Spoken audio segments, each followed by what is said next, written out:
Isabella Knight had everything money could buy: luxury cars, penthouse views, designer gowns, but no amount of wealth could shield her from the sting of humiliation. Her ex-fiancé, Adrian, the man who once promised her forever, was marrying someone else. Not just anyone, but a rival from her social circle. The entire city would attend, and Isabella knew the whispers would follow her if she arrived alone. So she made a plan. A bold, reckless plan. She reached out to an agency that specialized in companionship and requested someone to play the role of her devoted husband for one night. Someone convincing enough to silence the gossip and remind Adrian what he had lost. When the agency introduced her to James Mercer, Isabella was stunned. Tall, broad-shouldered, with eyes that carried both confidence and kindness, James looked less like a hire and more like the man she might have once dreamed of marrying. Still, this was business. Isabella laid out the terms with icy precision. "You will attend the wedding as my husband. You will play the part, nothing more. In return, you will be paid generously." James's lips curved into a faint, knowing smile. "Understood," he said. Yet there was something in his voice, a quiet depth, that made Isabella wonder if he had already stepped beyond the script. That night, as she signed the agreement, Isabella told herself this was nothing but a performance. But somewhere deep inside, a spark flickered, the dangerous kind that could turn pretense into something far more real.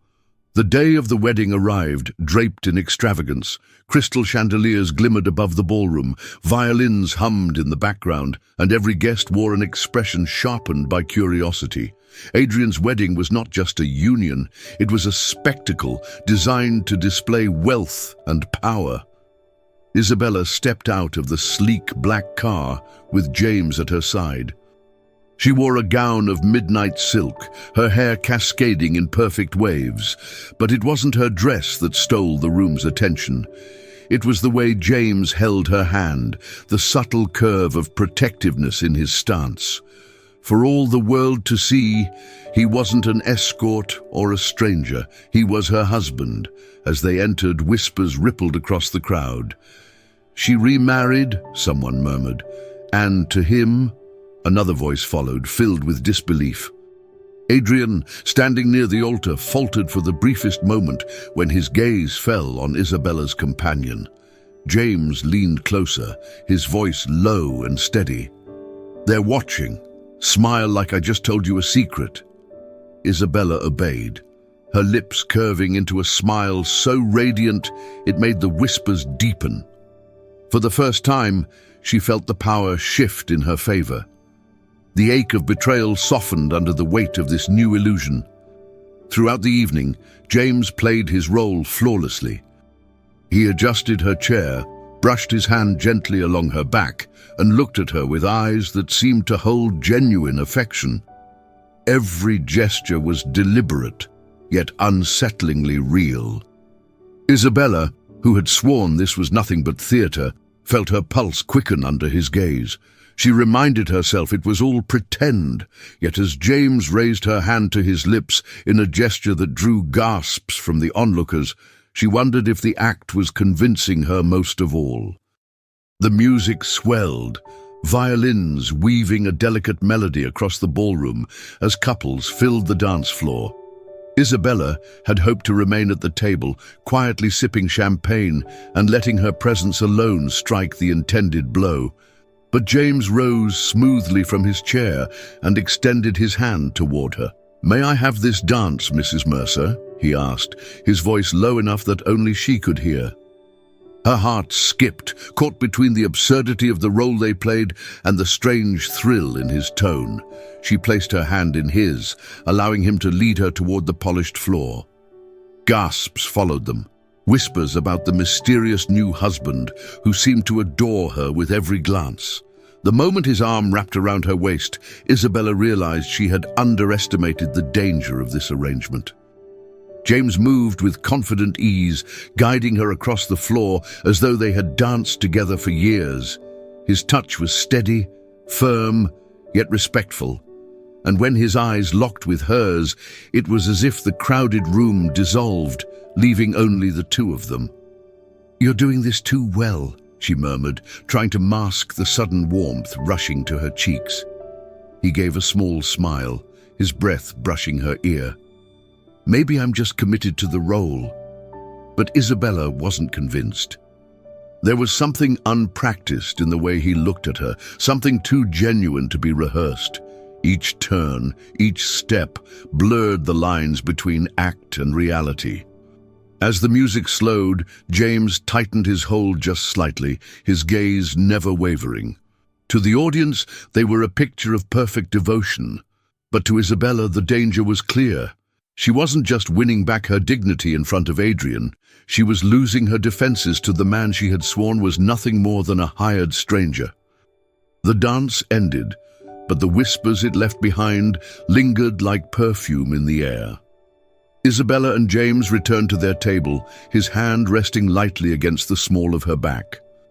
It was a simple gesture, practiced for effect, yet it made her pulse race in ways she had not anticipated. Across the room, Adrian's gaze followed them.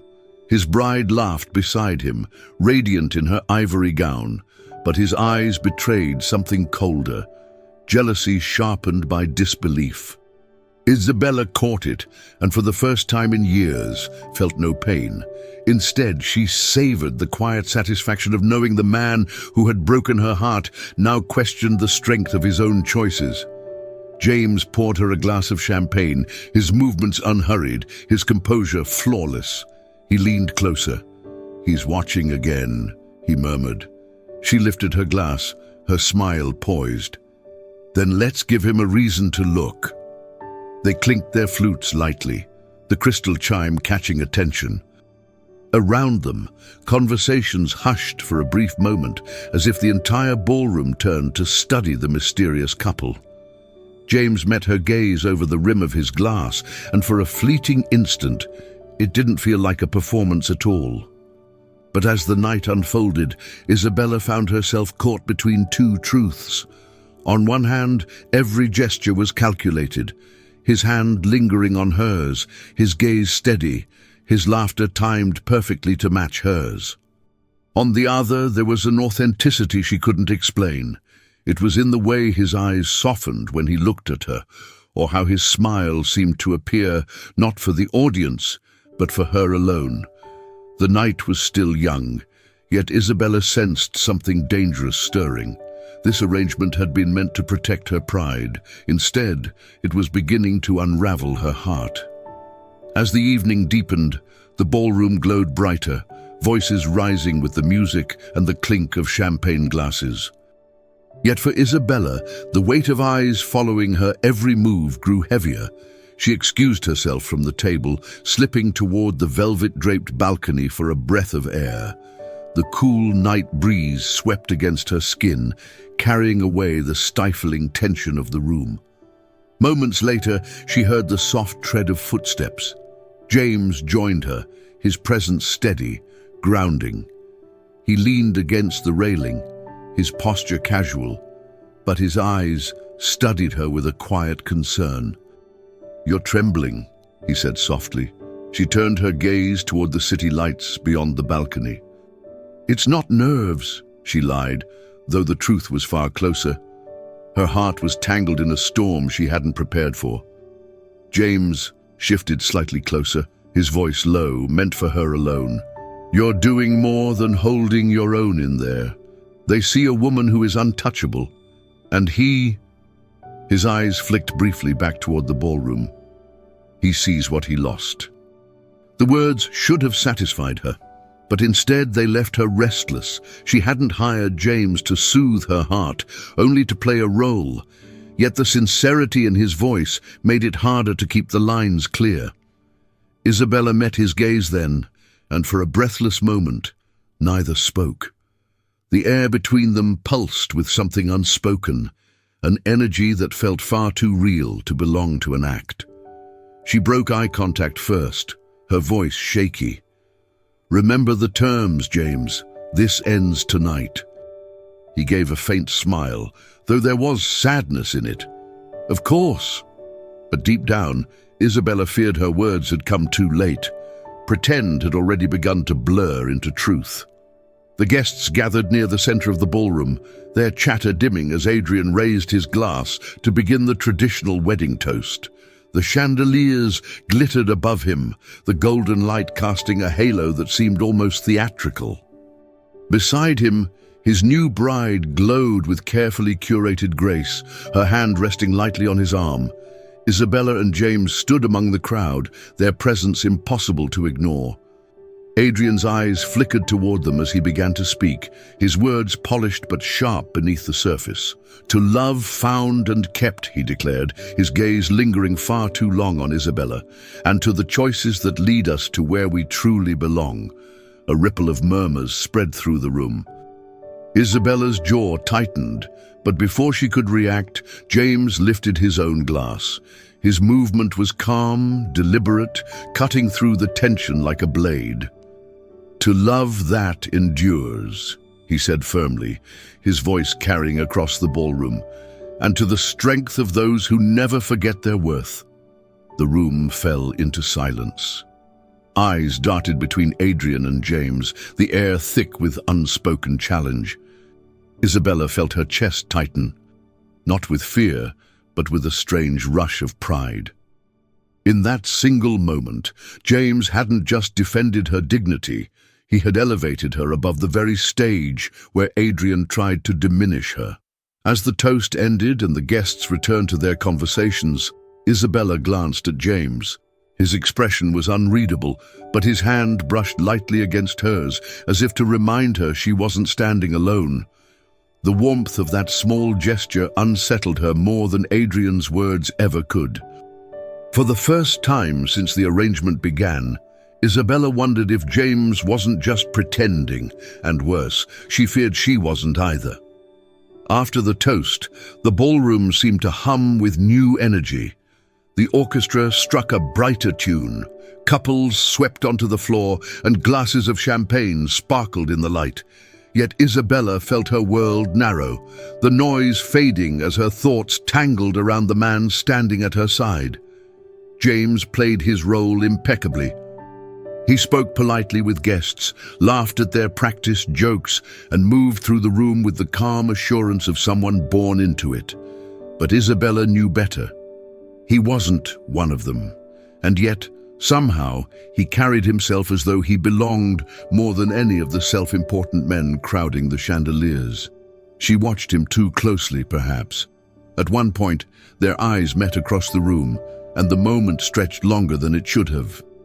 His gaze wasn't rehearsed, wasn't staged for the audience. It was raw, searching, and meant only for her. Isabella felt the air catch in her lungs. When James returned to her side, he leaned in, his voice just above a whisper. "You should be careful. People will start to believe this isn't an act." Her reply came sharper than intended, more to steady herself than to rebuke him. "And isn't that what we wanted?" But James only gave a faint smile, as if the weight of his unspoken thoughts pressed too heavily to answer. Adrian passed nearby then, his eyes narrowing at the closeness between Isabella and her supposed husband. The tension in the air was palpable, but Isabella no longer flinched under it. With James beside her, she felt a shield stronger than wealth or status. Still, when his hand brushed hers beneath the table moments later, Isabella realized the danger wasn't Adrian at all. The danger was her heart, and how quickly it was surrendering to something she had never planned. As the night wore on, the ballroom grew stifling. Laughter and music blended into a blur, and Isabella felt the weight of too many stares pressing in on her. Needing a moment away, she excused herself and slipped into the garden, where lanterns cast a soft glow across trimmed hedges and marble statues. The cool night air was a balm against her restless thoughts. Moments later, she heard footsteps on the gravel path. James emerged from the shadows, his tie loosened, his expression softer than she had ever seen. "I thought you might want company," he said gently. She should have sent him back inside, reminded him that this was only a performance. But the truth was, She wanted him there. They walked in silence for a while, the sound of the fountain filling the space between them. Finally, Isabella spoke. "When I hired you, I thought I was buying protection from humiliation. I never imagined—" Her voice trailed off, the confession unfinished. James stopped beside her, his gaze steady under the lantern light. "Never imagined what?" Her heart pounded. The words balanced on her lips, fragile as glass. That pretending could feel so real. For a long moment he said nothing. Then, slowly, he reached out, brushing a loose strand of hair from her cheek. The touch was tender, uncalculated, an act no contract could demand. "You're not the only one," he admitted, his voice low. The world seemed to hold its breath. In that garden, surrounded by shadows and soft light, Isabella realized the boundaries she had built were already gone. What began as a charade to wound her ex had become something far more dangerous, far more precious. And as James's hand lingered near hers, she knew that night had changed everything. When Isabella and James returned from the garden, the ballroom's energy had shifted. Adrian stood near the center, his arm around his bride, but his eyes fixed firmly on Isabella. He excused himself from his guests and approached, his expression polite yet sharpened with something darker. "Isabella," he said smoothly, though his voice carried a strained edge, "you've certainly made an entrance tonight." His gaze flicked toward James, studying him like a puzzle he couldn't solve. "And your husband, I don't believe we've been properly introduced." James extended his hand without hesitation, his posture calm but commanding. "James Mercer," he said simply. Adrian accepted the handshake, though the tension between them crackled like static. "Interesting," he muttered, his smile brittle. "I had no idea you'd moved on so quickly." Isabella held her head high, her tone cool as glass. "Life doesn't stop for anyone, Adrian, not even for you." The surrounding guests leaned closer, pretending not to eavesdrop while devouring every word. Adrian's jaw tightened, but he forced a laugh.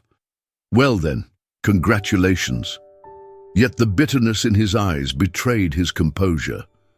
James slipped an arm gently around Isabella's waist, the gesture protective but natural. He leaned close, just enough for Adrian to see, and whispered something only she could hear. "You're not alone tonight." And the words steadied her more than she expected. She turned to Adrian, her smile unwavering. "Thank you for your kind wishes," she said, dismissing him with a grace that stung more than any insult. Adrian lingered, clearly unsettled, before retreating to his bride. But the damage was done. Every guest in the ballroom had witnessed the silent battle, and Isabella had walked away victorious. Still, as James's hand remained at her side, she realized this victory was no longer about Adrian. It was about the man who stood beside her, and the secret feelings neither of them could deny much longer.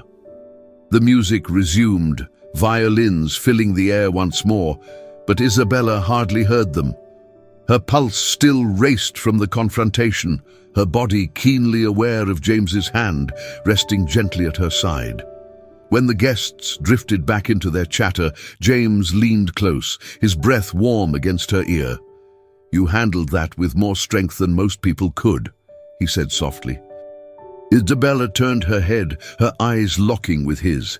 "I only managed it because you were there." The admission slipped out before she could stop it.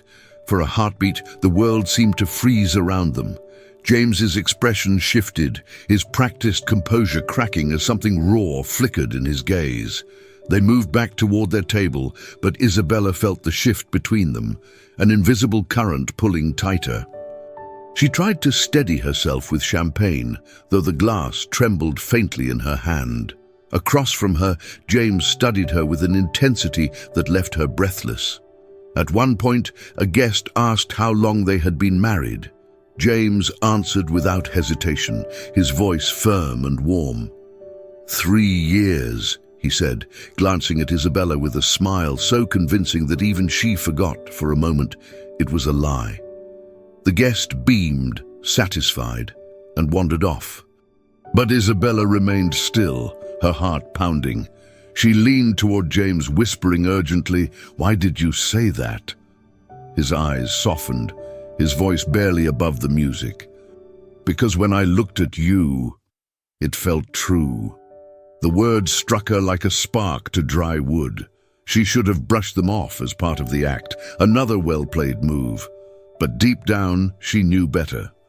This wasn't performance anymore. Something real had slipped through the script, and it terrified her how much she wanted it. The ballroom glittered around them, but Isabella felt as though she were moving through a dream.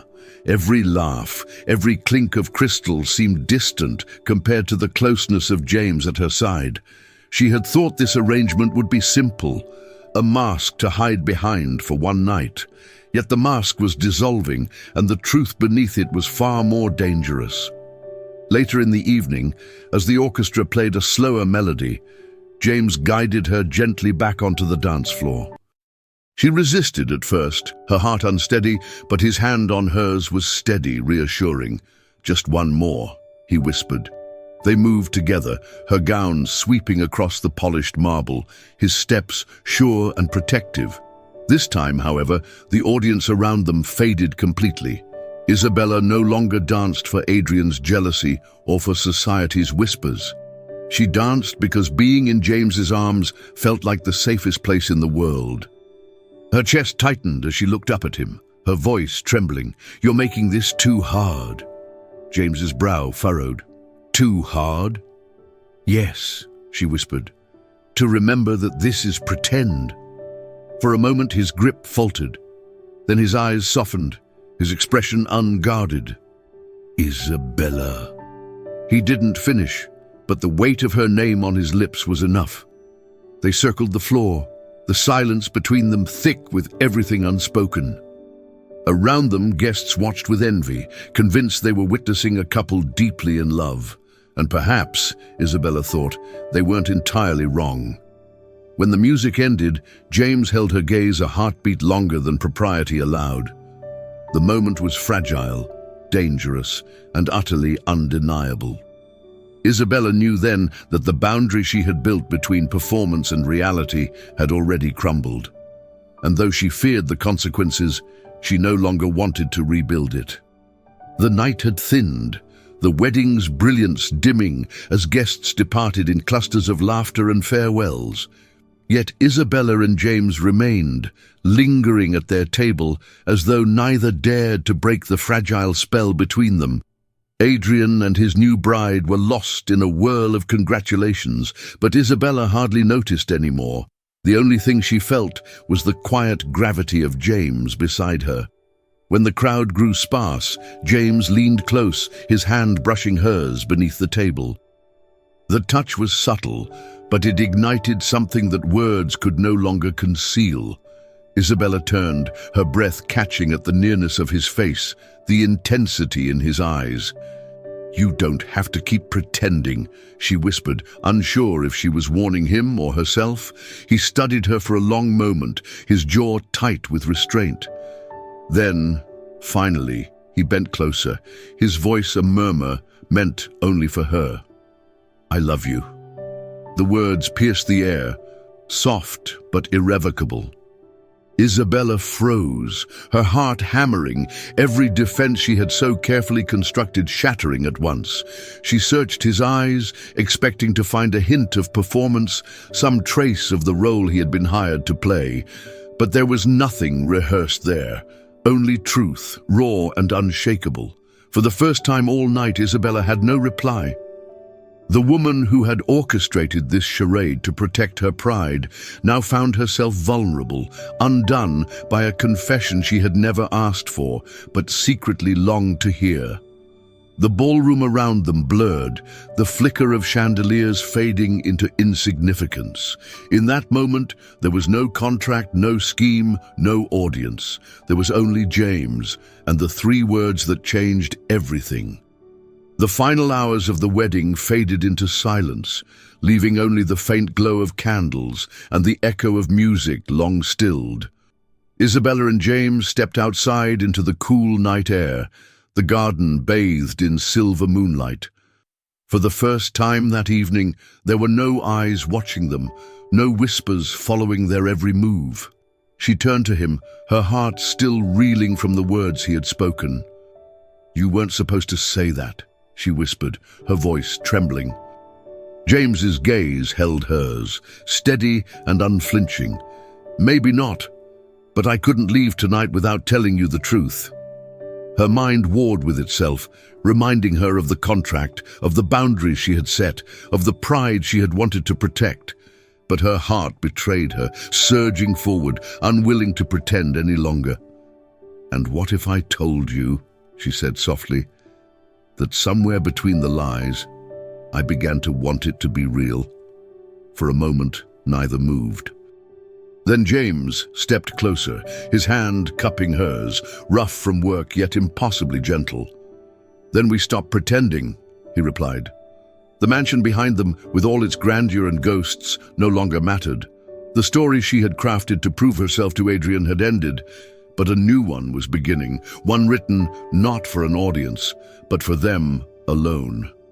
As Isabella leaned into him, the night seemed to breathe with them, carrying away the remnants of pretense.